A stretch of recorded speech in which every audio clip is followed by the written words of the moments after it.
finish out this game with Keone Kela. This game does not reflect this entire series. This game just came out of nowhere to finish this series off at the 13-1 score. I can tell you every other game has been much more competitive than this. We just managed to get Manea. We managed to get Manea out of the inning, or out of the game, you know, early in like the 3rd or 4th inning or something.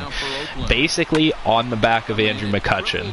What I want you guys to know is that Andrew McCutchen has put this team on his back 3 years into the future. Here we go, guys. Pittsburgh Pirates win the World Series, 2nd year in a row here in Oakland. What did I say? You know, Oakland was a big-time team. They're on their way up, and here we go. We finally get basically the start of a dynasty here in Pittsburgh. You know, I'm not going to say it's a dynasty yet. Our goal with this team is to make a dynasty, and it's going to be more than 2 championships, that's for sure. But, you know, this offseason we have some big decisions to make. But look, guys, Pittsburgh Pirates, World Series champions. I believe this is the year 2022, if I'm not mistaken. So let's roll through here. I don't know if they show who the MVP is, but I will show you guys who the MVP is. You can probably guess that from the beginning. It's all over, and you see the reactions there to the final. Travis Swaggerty, excited out there in the outfield, hopping around. He's made some great plays during this playoff run. O'Neal Cruz has really showed up big, hit some big home runs. Here we go. I don't know why Brandon Marsh is holding up the trophy, but okay. 2020 World Series champions. 2022, rather. Maybe I should clip that. I don't know. I kind of want to clip that as the picture, but with that being said, Andrew McCutchen needs to be on the. Andrew McCutchen needs to be basically the face of this video, because he has just dominated this entire playoff run. As you guys can see in the bottom left, player of the game, Andrew McCutchen. He went 4 for 6 with 3 home runs and 5 RBIs.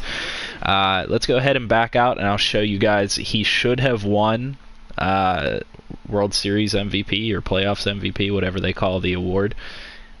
This team battled through a lot during this playoff run, and I have a couple of things to recap for you guys. Let's see. Yep, here we go. Andrew McCutchen, World Series MVP, playoff MVP. Absolutely amazing season and finish for him. I'm so happy that Andrew McCutchen was able to accomplish that. You know, looking at what he did for this team, it's just astonishing. In the playoffs, he had a 690 average, which is just, well, in the World Series, he had a 690 average. 7 home runs and 14 RBIs. Postseason MVP, he batted .509 with 6 home runs and 15 RBIs. Just an absolute dominating performance from Andrew McCutchen. And I mean, he's not even that high of an overall. When you look at his overall in center field here, he's up to 78 overall now, but that's just because he's on fire and all of his attributes are bumped up now. But he was like a 72 overall when we started this playoff series, and he's just played out of his mind. And that is like the most exciting thing for me, is that we brought Andrew McCutchen back. We got him a championship, and not only did we get him a championship, but he got this city a championship. He dominated this playoff series. He's the one that carried this team to a championship. With that being said, we have to recap how these playoff series went. We started off with Atlanta. Atlanta won the wild card game. I don't believe I said that in the previous video. And what actually happened was, in this first game, Mitch Keller got injured, and he was out for a couple weeks after this. So not only were we missing Mitch Keller, but we were missing Jameson Taillon from before. You know, we had our 2 top pitchers out, And so we really had to battle. We ended up coming back and winning this game. Hunter Harvey, I think, came in relief for him as the long reliever and did well, and we won this game. And don't get me wrong, Atlanta wasn't the best opponent in the world. We beat them 9-0. But then they came back and got a win against us, and we had to follow up with another hard-fought victory, 7-6. I mean, we had a lot of really close games in this playoff series.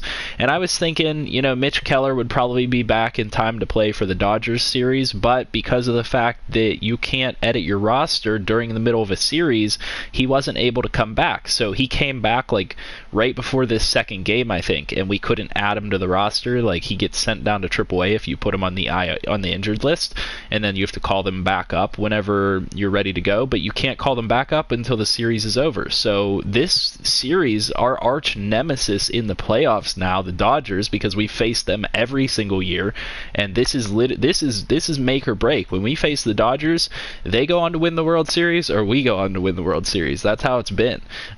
So we had some hard-fought games. We won 6-5 in the first game with Noah Syndergaard. Brendan McKay, we got a win, 11-5. And we came back, and it was looking real bad that we lost 3 straight games against the Dodgers, and they weren't pretty. I mean, we lost 5-11, 3-7, 4-6, and then we had a break, and we came back, and we got 2 strong wins to finish it off. Let's see, no, Syndergaard, Brendan McKay. I can't remember who started this last game. I think it was Otis Matthews or whatever his name is, had to get called up from AAA to start this game or something like that. And it was rough going through this series. This is maybe one of the most hard-fought series that I've had. It had to go to 7 games, and we brought it back and managed to win it in the final game and send us to the World Series, which was absolutely phenomenal. But I would say probably the hardest-fought game that we had in the entire series was this win right here. So after that Dodgers series, Jameson Taillon and Mitch Keller both came off the injured list, and so we were able to put them on our active roster. And I was kind of going back and forth on whether I wanted to start either of them. I decided to hold off on Taillon until later in the series because he's been out for a long time, so I decided not to pitch him. But I was like, you know what, Mitch Keller has been there, in the past couple weeks, so let's bring him in and we'll play him. And he had a pretty rough performance against the A's in the first series. We actually went down 5-0 to start the game, and we came back from an 8-2 deficit in this game. What actually happened was, we're down 8-2, and Mitch Keller was pitching well. It was so weird. He was getting a ton of strikeouts. He had like 10 strikeouts in this game or something like that. But he kept getting hit for like solo home runs. It like over and over. It was ridiculous. And so I kept him in the game because he had a ton of stamina left, and he was pitching really well aside from the home runs that he was letting up. And I mean, he's up to a 99 overall now. You guys got to understand, you can't take a 99 overall pitcher out of the game, because who am I going to put in there that's going to be better than him? So I did everything I could to keep Mitch Keller in that game, and we basically brought him through to halfway through the 8th inning, and this game ended up being like 11-10 or something. We were up, and then we finally went to the 9th inning, and then our team exploded for 6 or 7 runs or whatever it is in the 9th inning, and that's why it looks like a 17-10 game. But this was one of the most hard-fought victories that we had to have during this playoff series.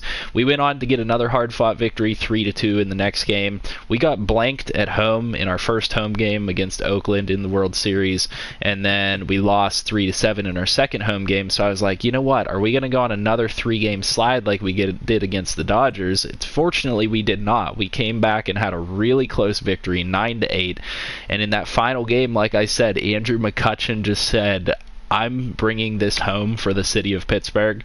They took another shot on me, bringing me back and giving me playing time, and I owe it to this city. And he absolutely dominated. 3 home runs in this game.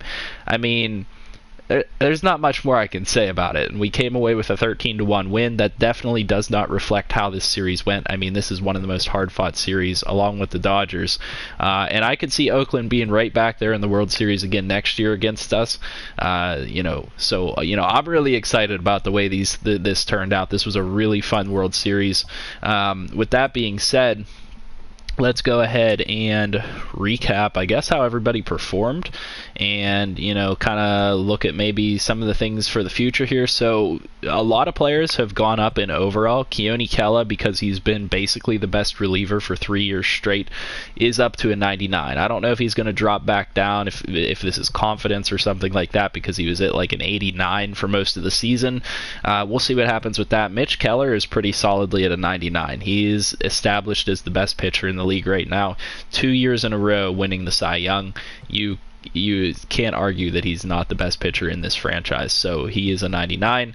Brian Reynolds is a 97. He won the batting title. You guys will have saw that in the last video. So he actually has 99 contact on both sides, which is just absolutely absurd. Just a monster of a player. Josh Bell performs really well for us. Had a handful of home runs in this World Series, which was nice, and Josh Reynolds did too, or sorry, Brian Reynolds did too.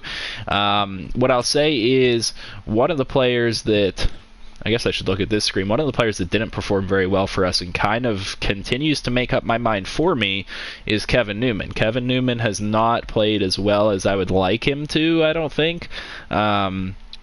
I don't know that it's worth trading him away, but with Cole Tucker playing so well, on an overall basis, I think I kind of want to get Cole Tucker involved, and I might have to trade somebody away, and that would be Kevin Newman. Josh Bell, like I said, performed really well, 377, 484. 525, 264. Okay, so O'Neal Cruz was the next one. He had 6 home runs in this playoff run, which is a really good group of home runs. Some of them really important home runs came down to the wire in some games, and he stepped up big.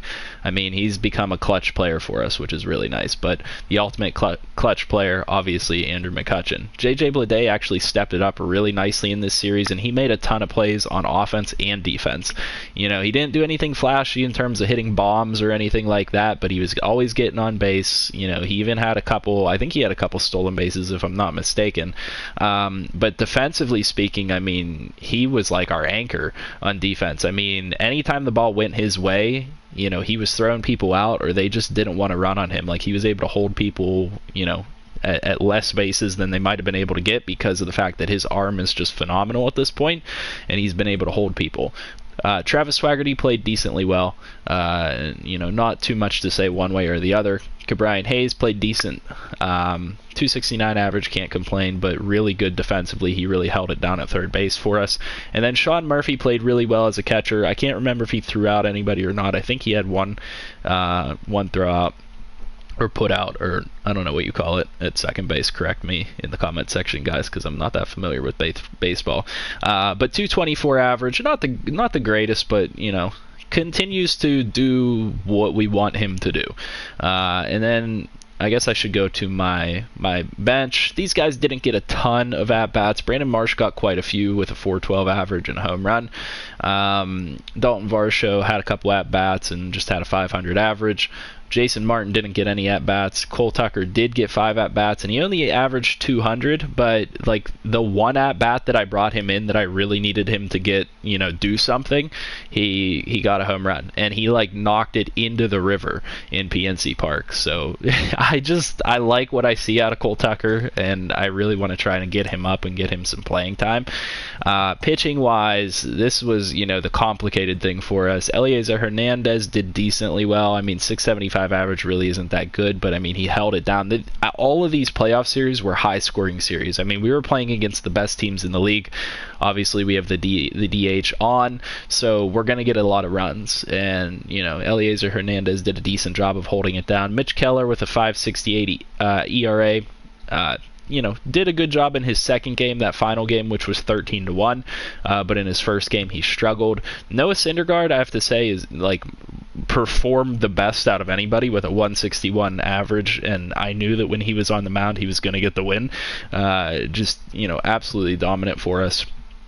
Brendan McKay, 565 average, very similar to Hernandez, but I felt very confident that he would get the win when he was on the mound. I mean, these three, I was very confident that they would get the wins. Jameson Taillon coming back from injury, I wasn't sure how to feel about it, but he pitched well with a 450 average, and didn't get the win or the loss. He got a no decision, but that's okay.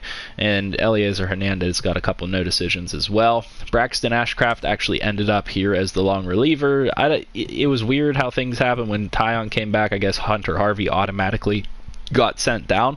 I didn't know the computer does that, but if you have injured players that come back in the middle of the playoffs, it automatically sends somebody down for them, which is a little interesting. And most of the bullpen did pretty well.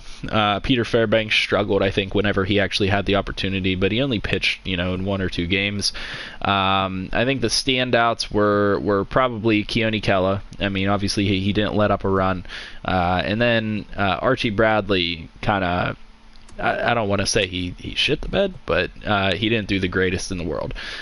So that's where we are in terms of player performance. Like I said,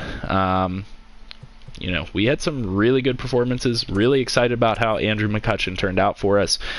We do have to consider making some moves as we move forward, and we'll see how those things play out. I'll give you guys an update, either partially the way through the offseason or after the offseason, but hopefully you guys enjoyed seeing us win the World Series and really start to establish ourselves as a dynasty. Like I said, for the past season in this franchise, our goal is to create a dynasty. I think 2 championships puts us really close to that. That's hard to do in baseball. But I don't know that I could call it a dynasty yet, in my personal opinion.